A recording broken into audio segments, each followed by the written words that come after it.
It's a step in the right direction for sure. Something that I think also has people very excited from this weekend was the announcement of this prescription drug pricing being reduced. This is another one of those things where you have so many people, Amber, I think, Republicans and Democrats alike throughout the course of, the past several decades saying, oh, somebody needs to do something about these prescription drug prices.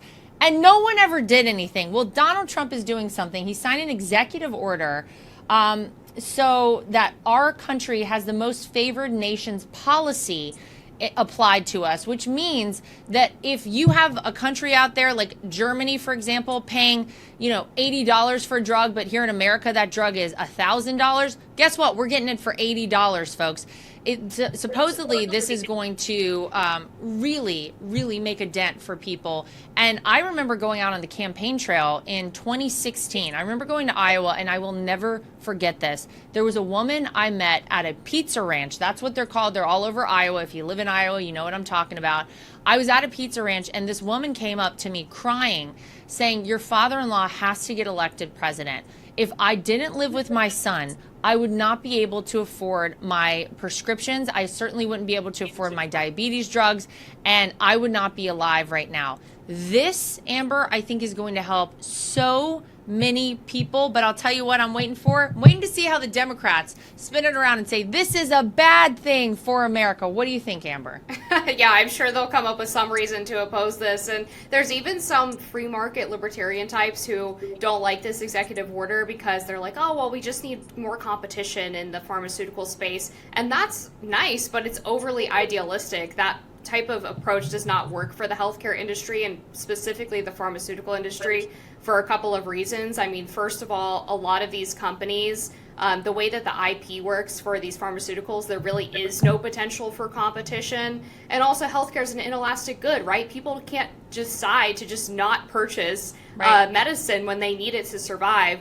Plus, the American taxpayer usually is investing tons of money for R&D of these drugs, and yet they're expected to pay these exorbitant prices when their life is on the line to actually purchase the outcome of that research and development. So to me, this is a common sense policy and is going to have a huge positive impact for so many Americans. Yeah, the pharmaceutical companies, Libby, not shockingly, were not happy about this. They were not happy to hear Donald Trump say this. What I did love, though, in his press conference he gave about it is he said, to Amber's point, look, the research and development is what these people say we're paying for here in America. Well, guess what? We're going to spread that around the world. If we're sending these drugs all over the world, then somebody else has to help us out with that as well. But if there are countries who really can't afford it, then we want to do the right thing by them. I think it's a win-win for everybody, Libby. Yeah, I agree with you. I think so too. And I was glad to see the cut in prices for prescription drugs.